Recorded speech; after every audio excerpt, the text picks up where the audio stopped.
So is it chicken or is it fish?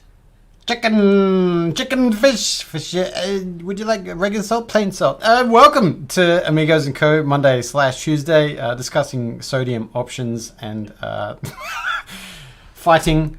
We were having fighting words in the pre-show. Welcome everybody. Welcome all your faceholes in YouTube land. Welcome to Legion Vapes of Northern New South Wales. Looking gloriously bearded as always. Welcome to Chris Vandale from Las Vegas. As always, diabetes. Vandal was getting fired up in the pre-show, and you know, we had a conversation, and he talked for 15 minutes straight, and not once did he talk about the trailer park or his mother or, you know, bitches at Walmart or the usual tangents. He was gung ho. He had a purpose. He was angry. It was good to see. It happens sometimes. yeah. We'll see how long it lasts. Yeah. From feedback from one of our friends, not the real Gerard Butler, I'm going to just name and shame him straight up there, dox him. Got some feedback on the audio, so I just put there in chat, can everyone hear everything okay? It's the level of Vandal versus Legion versus my own dulcet tones that I'm trying to work out. So if you could all put X1 in the chat if the audio is okay, that would be great. So trying to sort that out. From me. Yeah. We love you, Adam. Yeah. We love you so much. Thank you. Adam talks normal the rest of the show, but me and Steve do it this way. That would be that look as well. You got to maintain that. Yep, Dennis Michael is like, wow, awesome. But I think everything's okay. Just want to make sure that no one's blaring in your stuffs. Oh, look at those X1s. Yeah, X1. Very nice. Awesome. Well, yeah, welcome. Monday/Tuesday. How has everyone's weekend been? Anyone?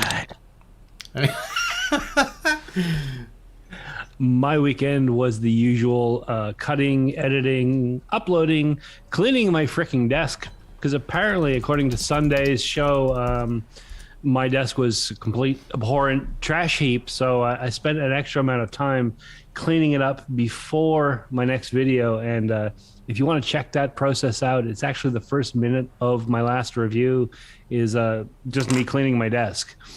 But it's sort of tidy. It started to build up again. I mean, I have. Are you feeling guilty after the conversation on the Sunday evening? Is that what happened? Lunch? No, not at all. I was going to do it anyway. It was just like hadn't got around to it. And you said it's already getting cluttered after one day. Yeah, well, let's see. I got lights and stuff because I was doing some photos, and I've got a box because I did a review, and you know, the mods and the bottles, they start sprawling. How many coffee cups normally live on your desk, Steve? Oh, one. Just one. Just that's why you don't wash it. You just refill it. That's the one. Yes. Yep. I wash it once a day. Awesome. Steve's coffee cups like that one pair of underwear you won't throw away. You know what I mean? Like no matter how much. Turn them inside out. You can get 2 days out of it. Yeah. How do you turn a coffee cup inside out? Drink it from the little cup part at the top. That was an existential question for sure. But yeah, my weekend, as far as Monday/Tuesday goes, was mostly just working, cleaning, putting together a video. Nice. And got some new beard products in. They came in literally like 20 minutes before the show. Oh. And can I just say, it smells lovely. Hashtag sponsor. Sandalwood. Yeah, where's the hashtag sponsor situation there? I didn't name the brand, therefore I don't have to do that. He's building up the suspense right now, so then people start asking him. He's like, "Oh, so since you've been asking, here's my video on my beard care routine." Honestly, I can't remember the brand name properly. I keep thinking Prosecco, but that's not right. But yeah. Is it that type of alcohol? Yeah, I got it. Oh, well, hold on. If you really want to know, where is it? There it is. Is this imported product or is it local to Australia? I bought it from an Australian company, but I believe it's Italian. How very continental of you. Prorazzo. Oh, Perazzo. Yeah. Yes. I got Nice. some shaving cream for my head. I got some mustache wax. I got some beard wash and beard oil. Yeah. Now that you said Wood the and mustache wax, I noticed the mustache, man. You know what? Most waxes that I've used are literally like waxes. You scrape off a bit and you got to roll it until it gets really soft, and you rub it in, and then you use a hair dryer set on cold to set it. Right? This is probably the nicest that I've ever used. It's like a cream. Comes out like a cream, and you just kind of rub it through, and then set it with the cold again. It smells lovely. We've been around for a long time as a company, Yeah. like as in products, long time. Yeah. We were talking about conspiracies and global multinational overtaking everything. And around that time, the Gillette story is a very interesting one, post the war and all that sort of situation. Disposable razors versus, wet shaving, that whole story. I mean, another big company that basically created a misinfodemic. Yeah. Yeah, that's an outstanding story. But yeah. Are we getting weird tonight? No. We're just I think. But you do kind of raise that question. Like, it would be interesting because I know they've been around for a long time, and they're one of the old school beard products. They're not this post hipster. Oh, beards are a thing. Let's make oil. You know, craft beer and oil. Let's make that post hipster thing. This is like post World War II. They've been around forever kind of companies. Yeah. But it would be interesting to go look at their records and follow that financial trail, because it's one of the most unknown things, just generally commonly, that so many of these little brands that we think are mom and pops or are independent, Control. they filter their way back up. I mean, you mentioned Gillette, and I'm certain that Gillette own like a couple of hundred little companies that come out, their own competition. They're competing, but as long as they dominate the market some way, they're happy. It's Unilever, isn't it? Is it Unilever? Yeah, Unilever owns so much. The majority of the owned by, world's like, food is Johnson two and companies.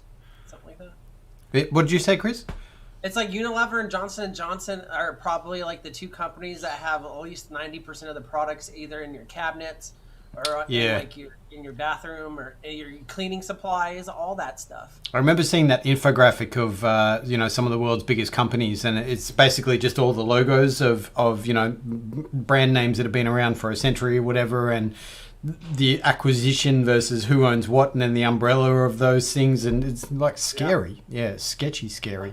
Unilever own over 400 brands, and in 2020 they made over 51 billion euros. That's like 10 bajillion American. Yes. And how much tax did they pay? Bagel. Let's see. I'm just trying to get a list of the brands they own, but that's often hard. Yeah. Like that one. Sorry, go ahead. No, I was just going to say, we've got PSS in the chat. Miss Pam, the lovely human that Pam is, putting up some links there for Canada. We haven't forgotten about the whole Canada situation, and we will be coming back to that as well. So for those Canadians and for worldwide people, actually, thank you for those links, Pam. Very, very appreciated. And we can all do stuff. Like it says in the little banner at the bottom, get involved. Get involved, hashtag get involved. Yeah, I just wanted to say that. Send the love. There's Ern in the chat saying most things are like that. Tool companies usually have parent companies, yet they all compete against each other. And you're absolutely right. That was my point, is that we may be brand loyal to this brand or whatever, but it's really often the same products in a lot of cases, the same factories. Yeah. If not, then the money's all going to the same bank account in the end line. Even when you split it up, when you go say Unilever, they have three different sections. They own over 400 brands. Johnson and Johnson maybe have 380 brands, but the people who own stocks and run the boards, Same people. they're the same people too. There may be no actual connection between the two, but the people behind them are often the same. There are some really, really rich. This goes back to what we were talking about before the show. There's some rich mofos out there just hoarding all the wealth. Yeah. Maybe we should have a revolution. And I'll break it down for Americans. If you guys have ever been to Costco, they have a brand called Kirkland, right? Mm-hmm. And that's like, that's like great. Walmart has great value. Was it Ryobi's owned by fucking like Home Depot? Anyways, like it's like their personal signature brand. Yeah, it's either Ryobi or the other one. I can't remember. I used to work there. I used to be a tour guy. Shit. But anyways, Kirkland vodka is the same exact vodka that goes in the bottles of Grey Goose that you're paying $300 to $400 for. It's the same exact vodka, and that company that makes Grey Goose vodka makes like 80% of the vodkas on the market. So when you everyone knows this, you buy a name when you buy a product. But if you're going for something that you're not trying to impress somebody, don't try to impress yourself by buying the brand name. Impress yourself by buying the same fucking thing just at a way cheaper price. Back when I was in Canada, I used to go to Safeway, and they had the same sort of thing. You have the in-house brand, and you've got all the brand name stuff. And I used to play this game where I'd go shopping, and it's kind of tricky. You've got to look at the packaging. Because sometimes the off-brand or the store brand is like the worst shit. Like you get tin spaghetti, and it's just watery, runny crap. And sometimes you get something and it's identical to a brand name product, right? But you can tell. Okay, let's roll back. Maybe they've changed things a little bit, but back in the day, you could tell really, really easily because you'd pick up the jars and bottles, and it's like, this is the same fucking can. You look at the bottom and the markings, the indents on the edge, they're exactly the same. These were made in the same factory. It's just got a different label. Or sauces like jars, bottles, things like that. It's like all of them have this shape except for that one and that one. They have these two different shapes. One is Heinz and one is No Name. Yeah. Why is the No Name in the exact same bottle in the weird shapes and indents as the high brand one? Because same fucking shit. Yeah. And the price difference is huge. Getting back to that, companies owning different companies and that whole situation. A company I used to work for has a lot of that going on, and the company that I represented was very high end products, and one of the ones that they owned, which we also had involved, was like the bottom of the commercial situation, and I asked that question, why are we competing against our own in-house, situation? Because obviously people are going to choose this one and not that, and the response was... But the people who are going to choose the cheaper ones are never going to buy the high ones. Yeah, I know, but it was just like, we're effectively like killing that off, so it was... Just really strange. Well, when you can get rid of the competition by owning it and then driving it into the ground. Yeah, exactly. Well, you guys know I used to work for Starbucks for ages, and this was, I wouldn't say the peak of Starbucks mass proliferation everywhere, but they were pretty intense at that point. And we'd gotten the feedback. People loved Starbucks or they hated Starbucks. They thought it tasted great or it tasted like burnt coffee. People didn't like the fact that there's a Starbucks on every freaking corner, and that there was merchandise. Half the store was taken up with branded merchandise, and the staff couldn't have tattoos or big piercings like that, etc. The whole deal. It was really becoming corporate at that point. Yeah. And I looked at it and it's like, you know what we could do? What they should do is there's all these people. There's like half the people out there that love coffee will not come through our doors because we have big green fish on our front, our green fish boobies on our window, so they won't come in. and I thought, why don't we form a sub brand? Yeah. Same machine, same training, same drinks. Okay, we'll drop the venti shit. We'll just give it small, medium, large. Call it Blacks. Yeah. Let all the tattooed and pierced people work there. Let them choose slightly more edgy music. Really simplified the brand, the merch. Not so much stuff, just some t-shirts and mugs. Yeah. Just call it Blacks. Make everything black. Make it, instead of like, you've been into a Starbucks, so you know how they get, like when they roll out, like they can build a store in like 3 days. Yeah. They pull up a container and they just bring it out of the furniture and they put all the stuff up and it's just boom, it's a Starbucks now. They can do it real fast. What they needed to do was like more sort of like junk shop furniture, like mix and match. You're explaining the Australian specialty industry. Yeah, but as a chain. And I thought that was a brilliant idea for Starbucks to cannibalize the part of the market that they weren't reaching. Yeah. And I thought if you kept it quiet for the first 2 years, how awesome would that be? All these people who hate Starbucks realizing that what they're actually drinking is just rebranded Starbucks. Yeah. It's sorry, go ahead, Adam. No, I was just going to say it happens in so many companies. My mum could tell some stories about the skincare industry, where that goes on as well, and yeah. You know, it happens in our industry. I've seen people bitching against Wismec, and loving eLeaf. I'm like, they're owned by the same people, right? It's the same factories. It's the same social media people. They've got 2 email addresses on their computer. It's the same shit. Yeah. Or more recently, sorry to interrupt, but more recently, I've seen people praising Wotofo and bitching Smock in the same sentence. I'm like, they've been the same people for quite a while now. Yeah. It's the same people, same stuff. Yeah. But eventually, with all this, the point I was trying to say was, it's like you have those stores that start out like what you're talking about with the coffee shop, where it's made for the people that they're selling the product to, which is like Hot Topic here in the U.S. And it started like that. I used to go get my fucking goth pants there, you know what I mean, and my chains and my nose rings. And now when you go in, it's playing Hannah Montana, and they got a couple band T-shirts, and now you're buying fucking furry outfits and shit. So it doesn't last long. It never does. You got to keep the profits somehow, which sucks. But that's why it's cool to support small companies and brands that create stuff that you enjoy, which is kind of what I think is great about the vape industry alone.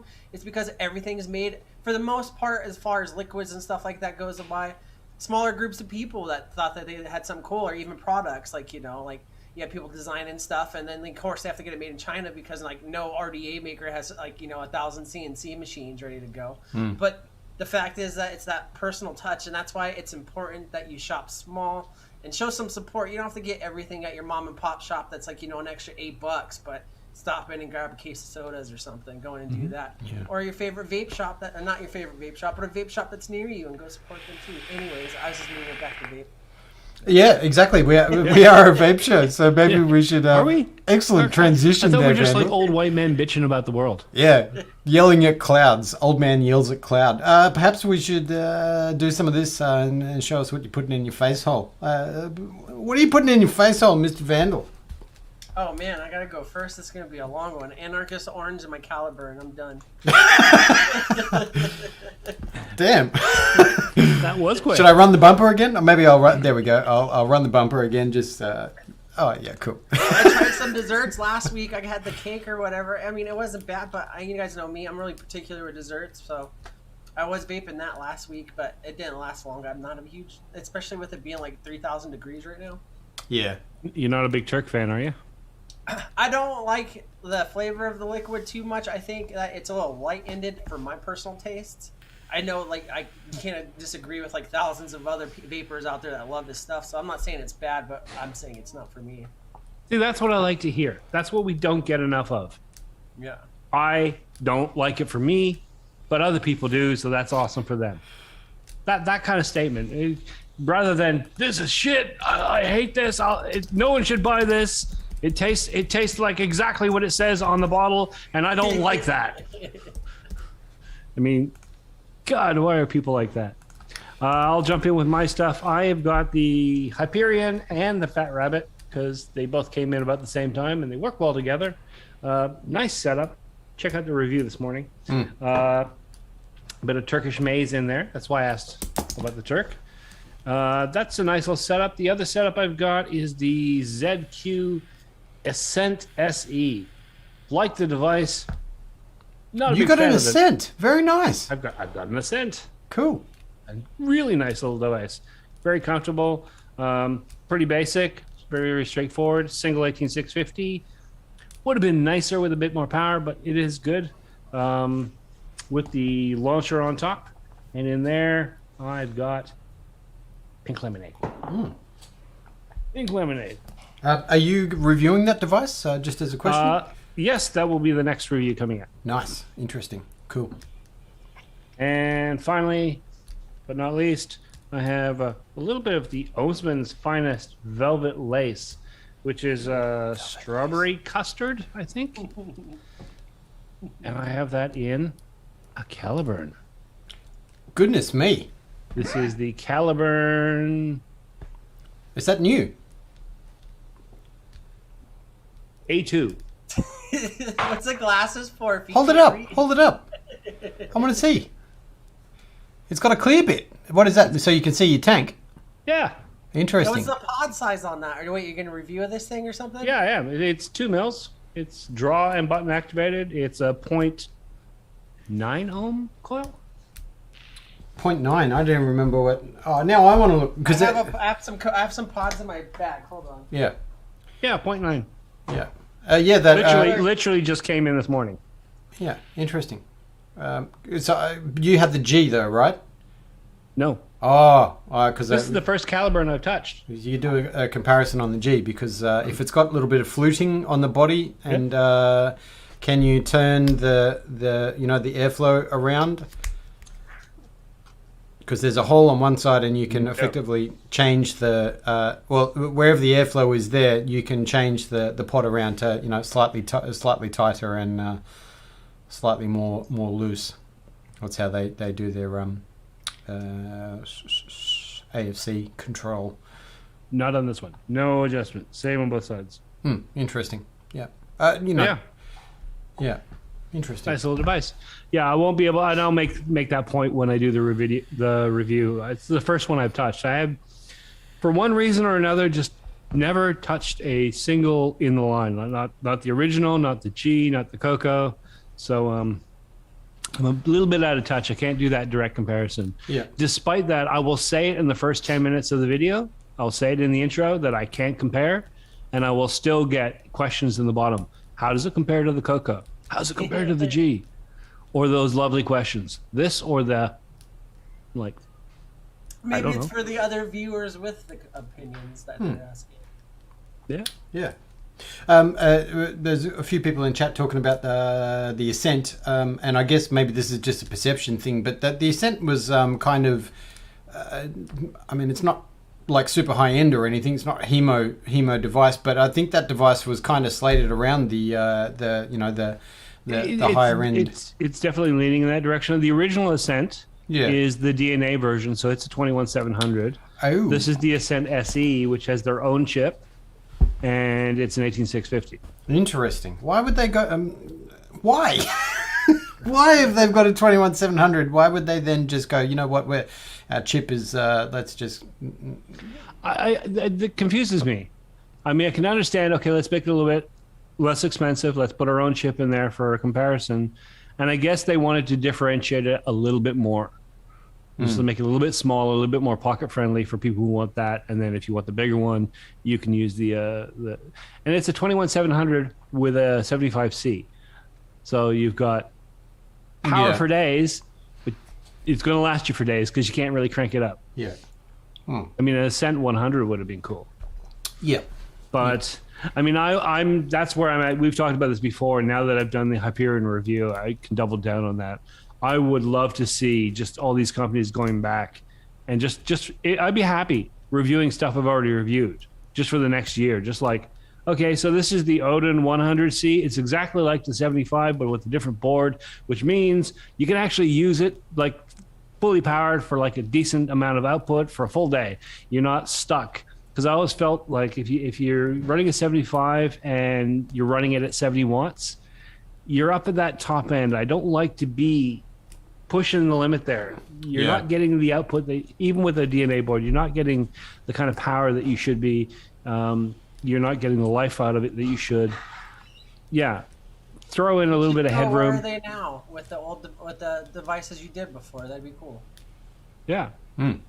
Yeah. But like I said, I'd love to see them re-release these devices. I mean, it shouldn't take any remolding. Shouldn't take any factory changes. all these devices that were micro USB can now be USB-C, fast charging, 3 amp fast charging, and 100 watts instead of 75. I mean, yeah, it'd be awesome.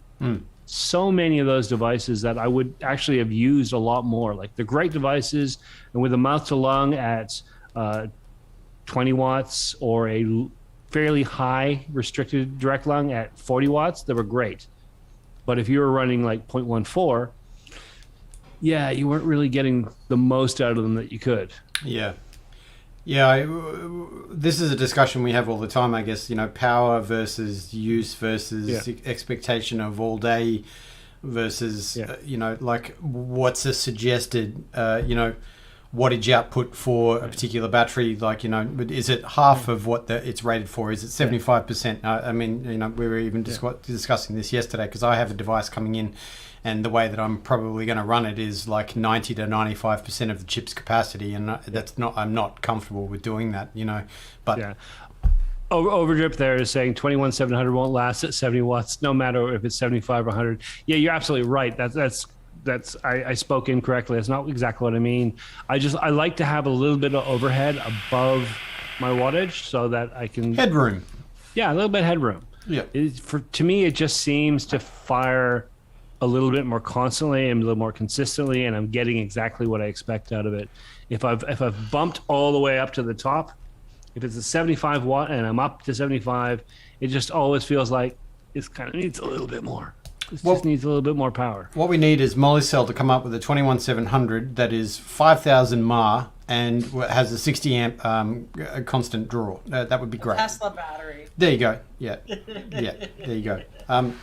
Is that all your vapping, Stephen? That's it. That's 100% of it. Awesome. Well, I wasn't vapping this until just now, but I may as well throw it in the buffet. That is the Caliburn Joy with Sad Boy Strawberry Cookie in that. Yep. So I'm vaping that. Snowcap Step with the Typhon GT4S. Which is out of control. That tank is out of control. You've got a little bit of a bovine theme going on there. I do. We call it the fancy milker. You better have milk flavor in there. What do you got in there? No milk, unfortunately. That is shakedown in there, but outstanding little side-by-side action, full mech.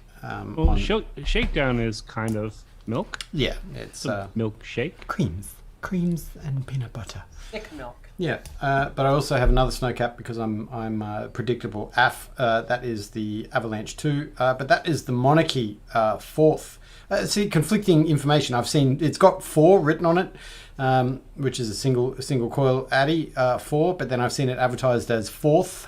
So I'm not quite sure what they want to call it, but it's outstandingly good. From Poland, all the way from Poland, and that's all I'm vaping. That one has in here the strawberry caramel cream from Backcutter, Grim Green, Omboyosi, and the lovely Casey Pickle. Yeah, really, really good. But that's all I got. That's all I'm putting in my face hole. Yeah. Vape-wise. See a comment there from Ern saying he was kind of stoked for the Hyperion until he saw Mike's review. Just curious because I haven't watched Mike's review. I try not to watch other people's reviews until at least after I've done mine, so I'm behind the curve on that. I don't know what he said about it. Hang on a second. Because he designed the Boxer one, right? Yeah. And sorry, and you're talking about the Lost Vape. But Mike did a review of the Hyperion. I saw that he did it. Interesting. I just didn't see what he said. Was it yeah. Oh, Ricky Mahoney with the Shift Plus on the way for the GT4S. Hello! That's a gorgeous piece. That was a complete tangent by me, but I just got excited by that because the Hummingbird is a small company, US based. They make little side-by-side actions that are teensy tiny, very, very pretty. Yeah. So Ern's come back with his comments, and I guess that's maybe what Mike was going on. He likes the durability, which is one of the big points for me. But he said it looks goofy with a small Addy. Well, yeah, don't put a small Addy on it. just don't do that. And I don't like that the battery door sticks out. And that's something that I did miss when I did my review. It doesn't really. It sticks out a little bit. I just take a little extra time just to make sure it's screwed down firmly, like as far as it's going to go. But it does tend to be. It's a bit slidey. I've noticed that. You think Does with it the stand little up a little bit? Does it have like a little table gap? yeah, like, you would short? think it would have been nice if this had been just a bit recessed so that the edging of this sat right, but you're sitting on the silver, so when it's down, it does tend to be a bit slidey. And if you haven't done your cap in all the way, then it's just even more. Yep. And if there's even an inkling of crunchiness in those kind of battery caps, they're annoying AF. Yeah. Yeah. Yeah. Speaking of vape stuff, aren't you? Isn't the shakedown now in a different country available? The shakedown is in a different country. Uncle Chris's testing grounds has a small amount of it, which is very, very exciting.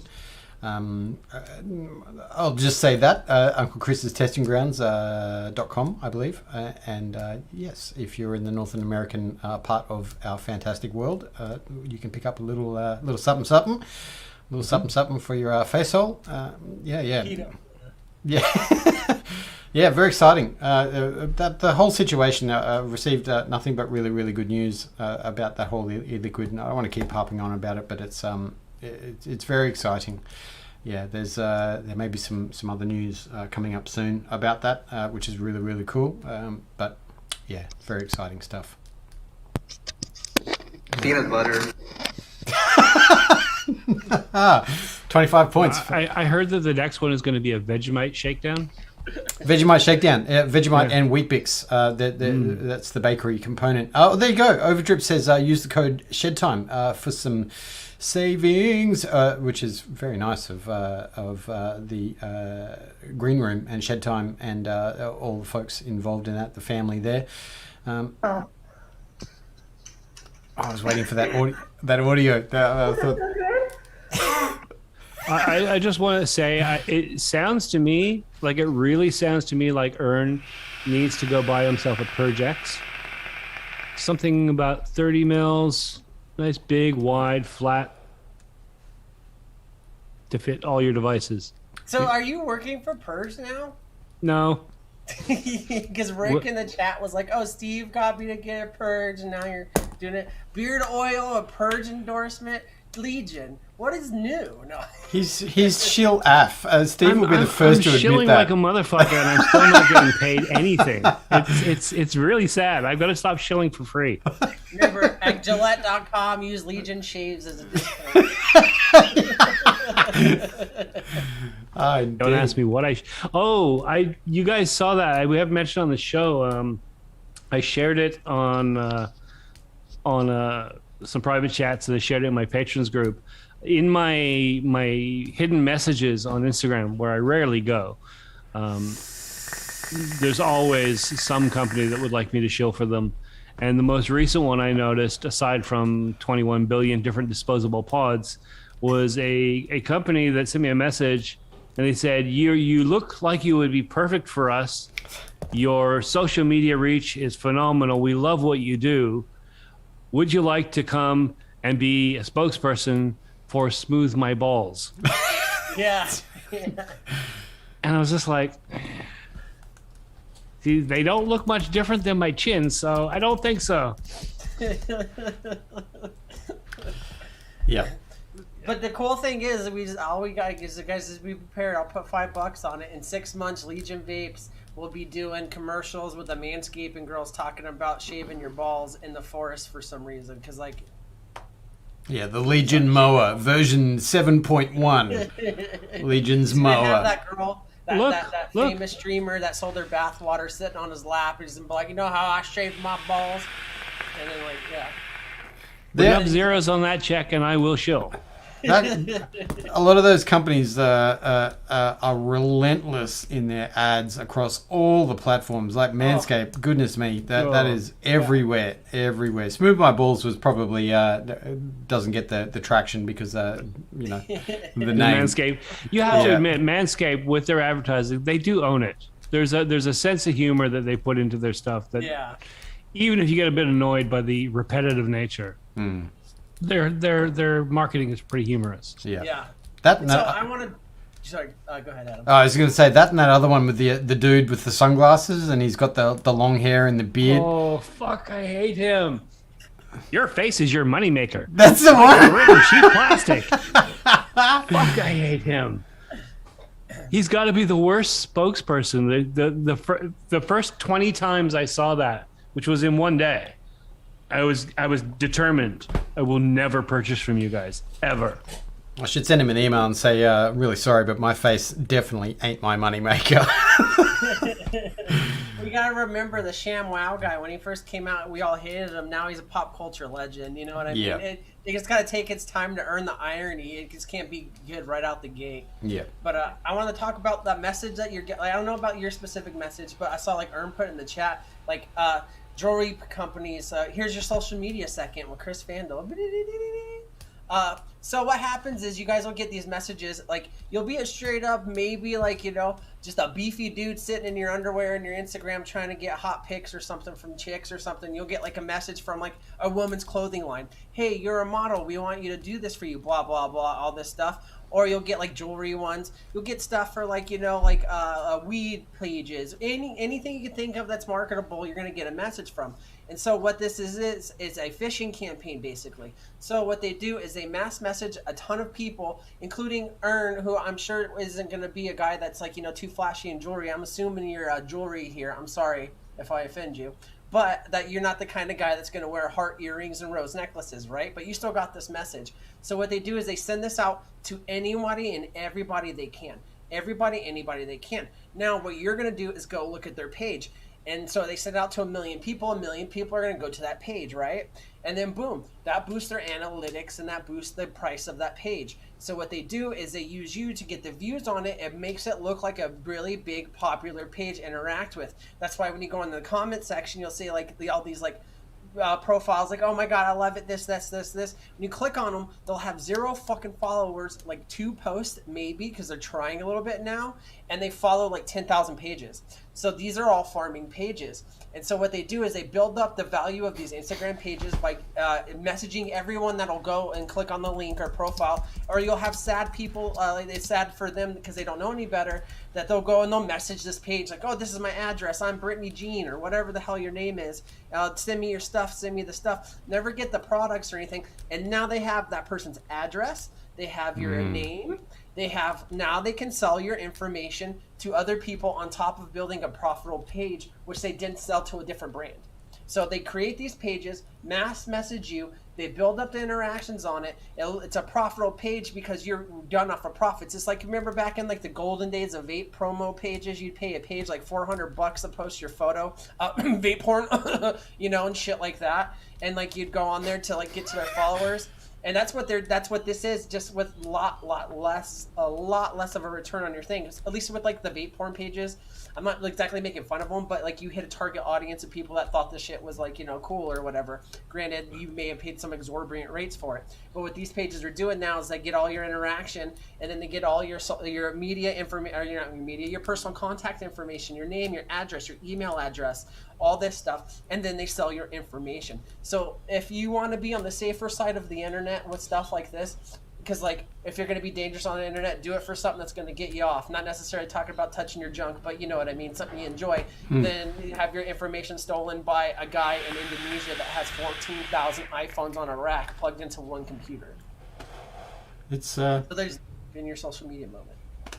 It's out of control, and all I was thinking of is like, you know, just making posts because you like a photo, you know, as opposed to the whole business side of things. You know, I'd like to see it come back around. That would be interesting, but I think it's too far gone. It's going to have to be a whole new platform. The continuation, I guess, the social media moment. Instagram is now moving more towards the TikTok model, and so what they're going to be doing in the next couple of years is not phasing out pictures, but they're going to start making it to where you have to go find someone's pictures. Now you're going to see reels like on TikTok, and the things are going to scroll like that, and they're basically doing it just to imitate their success, but it's like maybe it's successful because that's what they offer and you're successful with what you offer. Stop this whole monopolizing bullshit. By the way, shout out to Facebook, they own everything. Yeah. Thing is, Instagram has been trying to do video for years now, and every time they take a step forward, it fails. And so, yeah, they've announced that they're going to go more for that TikTok model. That's doing well right now. My prediction is they will fail at it, and it will come back to we do pictures. That's what we do. Yeah.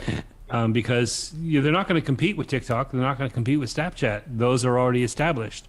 It's like they could do, we're going to, from now on, instead of doing pictures, we just want people to say things. Audio. So we're going to give you a 140 character limit, and you can just say whatever you want. Then people can like respond, and it's threaded. It's like, yeah, but you're not going to succeed at that. That's already owned. Someone else mastered that arena. Think of something new. Yeah, so... I still liked Marco Polo. I thought Marco Polo was just a lot of fun. Like that was... For the small time that I used Marco Polo, I'm sure it's all the same, but it was very funny. You guys and Kevin, Vape Malone are the only ones I've ever gotten social media from me where I was shirtless in bed. Because we would do it at any time. Like, not even joking. Yep. Marco Polo, if you guys haven't seen it, it's still around, right? I believe so. It. Yeah. So, like, it's a quick little message app where you just send messages back and forth, and, like, you can't save them, you can't, like... Just video, and it's video. Yeah. Quick little video back and forth, and like the stupid shit we would send each other, man. I don't think I've laughed that hard at stuff because particularly if you've got people that are slightly random or very quick, on that appease to your style of humor. I mean, that's obviously why you're friends, or a very big reason of why you're friends, but white pain laughter at some of the stuff, back and forward. It just outstanding. But the app was glitchy, and I don't know, it was a couple of years ago that we were using it, but I just thought that was brilliant. You also have to be comfortable with filming yourself, like as if you were doing that. Yeah. We're coming into kind of the last quarter of this show. The last quarter, the Q4 of the Amigos and Co. Should we step into some motivational blah blahs? Should we do that? Yes.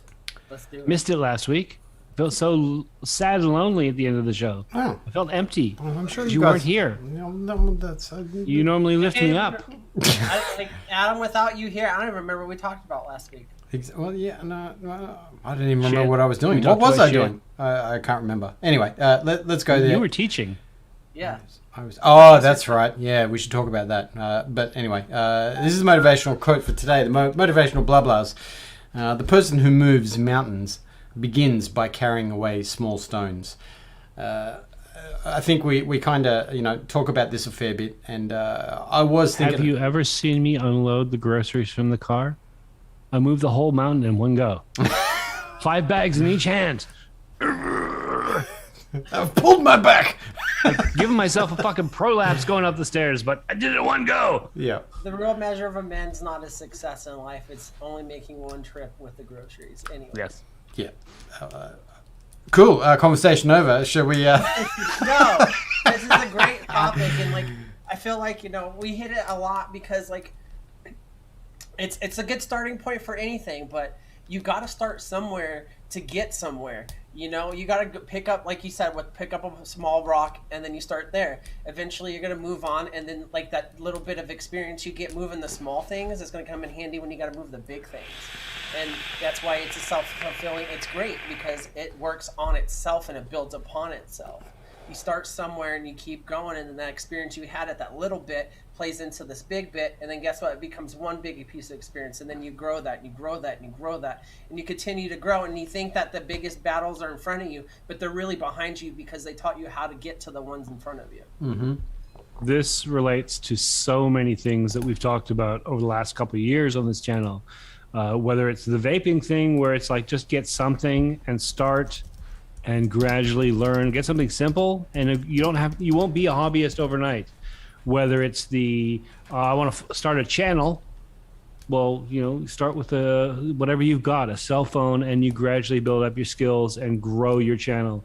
Whether it's I want to learn to make coils, buy some basic round wire and some tools and start with a round wire wrap, and then gradually build yourself up one step at a time as you're mastering these things. We've talked about this specific topic one way or another a million times.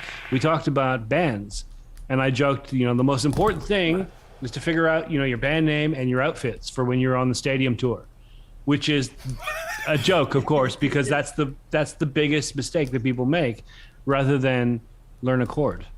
Just one chord. Just learn one chord and make a song with one chord. Now learn another chord. Now you got 2 chords, and you can write 12 songs with some variation of those 2 chords. You gradually build up your skills and your knowledge, or you work your way to. And I know, Adam, you don't like the word goals. Yeah, but we'll call them. But the thing is, the goal is just a waypoint, because you're not going to stop there. No, you're going to go somewhere else. It's just you have a destination that you want to get to. You're going to have to take a single step to start that journey. Same basic thing. We talk about this all the time. I thoroughly agree with what you're saying there. Yeah, I was looking at because I've been thinking a lot about pathway and the journey that people take, and I think everybody's got a story about trying to achieve something, or trying to get to somewhere, but it's very hard in the motivation of when you suffer a setback. Like, how are you going to react when things don't go your way? And I was kind of looking for a specific quote about that, and there was a lot of quotes about your dreams, and then somebody gives you an opinion, and then you end up changing your path because of the fact that now all of this self-sacrificing comparison / everything else was coming into it. And just to reiterate again, I've said this probably so many times, so the only reason why I don't like the word goal is because of the the potential of failure if you don't reach the goal. So if you set a task, is more like that, picking up a small stone, or taking one tiny little bite of the elephant, and before you know it, because this has been... Sorry to interrupt, but the thing about that is that I think the big mistake that people make with the goal and that feeling of dissatisfaction is because they set things too far ahead. Yeah. How many people have watched a Jackie Chan movie, especially when you're a kid? You watch Jackie Chan, I wish I could do that. And you go out in the backyard and you do some stupid pseudo parkour stuff, and then you're on the couch for the next week with like a broken leg because you're an idiot. You don't know anything. How many people watch a Jackie Chan movie and go, that's awesome?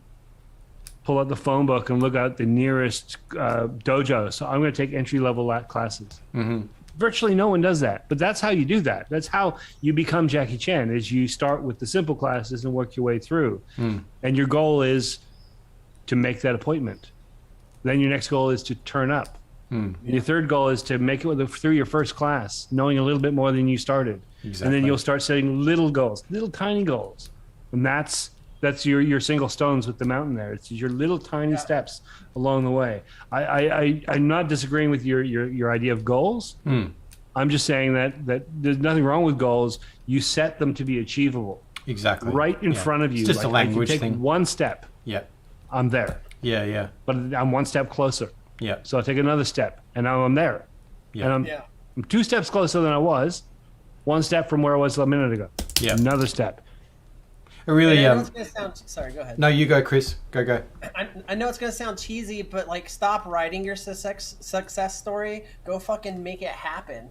Like, in your head, you're gonna get lost in things. You're gonna think that something's big or small is gonna happen, but you're gonna learn that from experience. And if you do something, like, think of this like this: one small task or even a big task, you do it consistently all the time, and you don't remember it, but you successfully did it, right? You did it successfully. You're not learning anything from that because it's a repetitive action. How you succeed is by going and failing at something and then learning how to do it. You don't learn. I do this a lot with myself. Like, I could do that. I could be the best at that and go do it. Do you see me doing backflips on rollerblades right now, or we're being at the Olympics? No, because obviously that's not how it works. But when you want to get into something, you don't start it off right away, like Steve said, thinking like, what's our tour name going to be and all this stuff. When you can't even get booked at a fucking bar, you know what I mean? Like, just for a reference, go through and fail. You're going to learn from failure. Failure teaches you how to be better. Failure teaches you how to lose gracefully. You got to do it a bunch of times to figure that out. Maybe not if you're lucky, but that's how you get to that point. And there's nothing wrong with failing. If you did everything successful in life, you'd just be a fucking robot in one of these like movies about utopias and shit like that. Where you clock in, take your poop at 2 p.m. because it's your allotted time, and then you go back to whatever you're tasked to do. Yeah. That's where you learn, is by failing. So whether in verbiage, stuff like that, if it's something that bugs people, like, do what's right for you. That's for sure a good thing.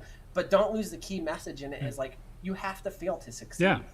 You know? People need to learn to fail intelligently, which is you don't get stuck in a mindset that encourages you to repeat the same thing again, expecting a different result, and continue to repeat that and keep failing. Then you're not failing with any sort of intelligence. You have to learn from why you failed. You have to analyze it. You have to look at where you fell down, what mistakes you made, what mistakes were out there that are not part of you, and sort of rework your path. Sometimes it's just a case of sidestepping around something for a while.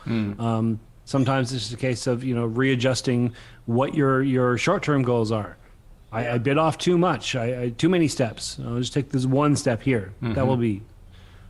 Yeah. And if you keep failing at something that you're attempting, and like, I don't mean that you're a failure when I say this, but maybe you're not failing the task, you're failing yourself by not being able to see it from the right perspective. It takes a lot of in here as well as like these, not like fists, like fighting, but it takes a lot of handiwork as well as a lot of mental work to do these, to do anything. And this applies. This applies to a lot more than just, martial arts or business or that sort of thing. There's so many people I know that, will tell you their life story. Sit down with a couple of beers, and it'll often break down to, I had this relationship, then I had this relationship, then I had this relationship, and this one cheated, and that one I thought he was going to cheat, and that one grew distant, and it's like, you lost faith. That's the real thing. Yeah. Yeah. But not only that, but when you step back, you're telling me 12 different stories, and they're all different.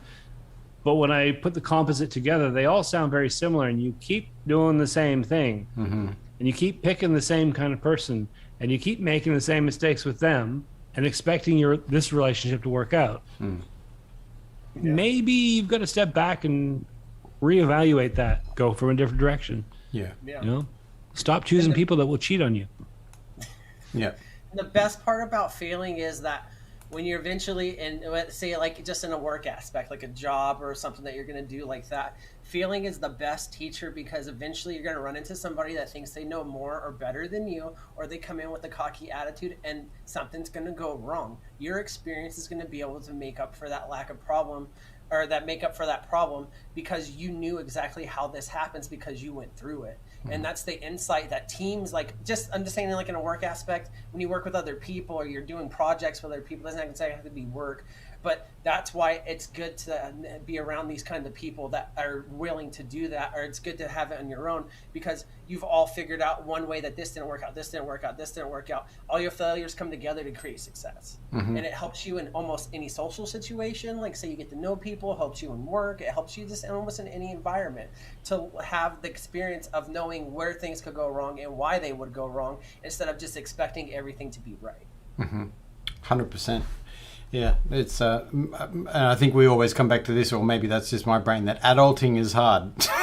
But that's the I'm learning thing. it the hard way. Yeah, adulting is very, very hard, and but setting yourself up for a 0.001% success with a little bit of thought process, blind faith, and planning is 100% of where success comes from. I've just noticed something missing in your office. My office? Have a theme. Yes, we have a theme here, and there's something missing. See, I have a sign that says, "Please wait to be seated." And Chris has a sign that says, "No running." Oh. But you have no instructions. I can do whatever I want in your room. My instructions are right there. It's be like the water, friend. Yeah. And there's probably some very inappropriate statement that I don't know in this particular language. It says there, it probably says something. It says like ramen noodle, like when white girls get Asian tattoos and they don't know what it says. Yeah, they get it from a guy that doesn't speak Chinese. He probably says, keep doing push-ups, you're a failure. It's yeah. Little side note, it's over there. That sign used to be in our bathroom, right above the toilet. If you're a guest, the first thing you do is you'd walk. Yeah. I had a friend back in the day when he bought his first house, and that's not something that I've been ever able to do. But he bought a house in the very first room. People always talk about, I'm going to do it at the kitchen because the kitchen's shit or whatever. And the very first room that he did up was the toilet. He pimped it out, like had beautiful wallpaper in there. He had a little chandelier on the in the thing, and I was like, "This is brilliant," And he's like, "Why would you not, This is a place you spend all this time." It made it look like this, like a smoker's lounge nightclub toilet. It was out of control, and I thought that was the funniest thing ever. It makes a lot of sense. I see so many people spend money on fancy living room furniture that they rarely use. Yep. And then the place where they spend 8 to 12 hours a day at their desk in front of the computer, it's like the shittiest, cheapest chair. It's like you spend all day in that. Yep. Why not make it comfortable? Yeah. Why not invest in your comfort? So I can totally see that. You shit, you shower, you shave, you spend so much time in the bathroom. Why not? Why not make it comfy? It was legendary. I'd put a radio on the wall. Yeah. So turn it on. My car stereo. Car stereo. Exactly. It's the only place in the world where the whole world stays away from you. Yep. Yeah. I just thought that was a great mindset, but funny to see in action because the wallpaper was stunning. We had this like nightclub wallpaper. It's out of control. No black lights, I hope. No, well, it was dimmed lights for sure. Yeah, dim lights before you'd just be falling asleep in there. You're like, this place is great. see, now I want to put in mood lighting. Like I want it so that I go in and go. The disco ball falls down and the lights dim and turn off the lights. I didn't know you were an ABBA pooper. I was thinking a bit more like Barry Manilow. So just go to any Vegas casino on the weeknights. Yeah. We're coming to the end of the show, folks. Perhaps we should give a roundup of what's coming up this week, folks. Mr. Vandal, what's coming up this week, my friend? We'll be back Friday to do another game. Anthony and I, probably some Snorkel and Geekus, and another show, just games. So I had a couple, add a couple segments, and other than that, give out some more stickers and stuff. People keep sending me your DMs, and you get your first sticker for free. It's like Spider-Man; everybody gets one. That's it. That's all I've got. And apparently, I just gained jaundice from my terrible lighting. Thank you. No, you're just turning into a Simpson. Yeah. Or whatever he says. Anyway, you guys ask me this every week. The answer is pretty much the same every week. There will be a handful of reviews coming up through the rest of the week. Thursday morning, we'll be having 2 hours of sitting, talking shit on my channel. Whatever comes up, whatever people want to talk about, that's what we usually do. But on Sunday, I'm happy to announce we actually have a guest this week on the Aussie Vape Show, 6:30 p.m. Australian time. We will be joined by the one, the only, Dave Lloyd. He finally agreed. He's going to be on the show. We're going to be talking about motorcycles, Max, maple syrup. He's a Canadian, that's right. Maple syrup. He's a Canadian, yeah. Yeah. Interesting. The Canadian theme is running. Nice. Yeah. There you go. And you literally, that's it for me this week. Yeah. Nice. I don't have much news, to be completely honest. I've got no news. How about that? That's about. That's my news. No news is good news. But what's that? I just wanted to say in chat, I didn't mean to say thank you for the kinks PSS. I meant thank you for the links. Sure, buddy. Whatever. Yeah. Sure, that's what you meant. Yeah. But we want to extend our massive gratitude and thank yous to all of you in YouTube land for hanging out with us. As always. Yeah. Very, very appreciative. And we hope you have an amazing week. We hope that in your part of the world everything is okay, or you're doing what you can to make it okay. That's the very big thing. So yeah. We will see you next week on the Amigos & Co. Monday/Tuesday, which has kind of become a bit of a hashtag thing. Maybe that's what we need on the T-shirts, Monday/Tuesday. Yeah. Anyway. Jake, will you be awake at that time on the following week? If you're awake at that time, you can come join us. Oh, there you go. Ball is in your court. That's it. No new is good news. Not the real Gerard Butler. Indeed. Some nudes is good news. Absolutely. Send the nudes straight into my DM. Slide up on that. That was outstanding. We didn't do the shout out of everyone in chat, but all of these people here, all these names are all familiar, and we love you all. So thanks for being here. We will see you next week. That was great timing, by the way. That was comedy champagne. Champagne. Be good, everyone. See you next week.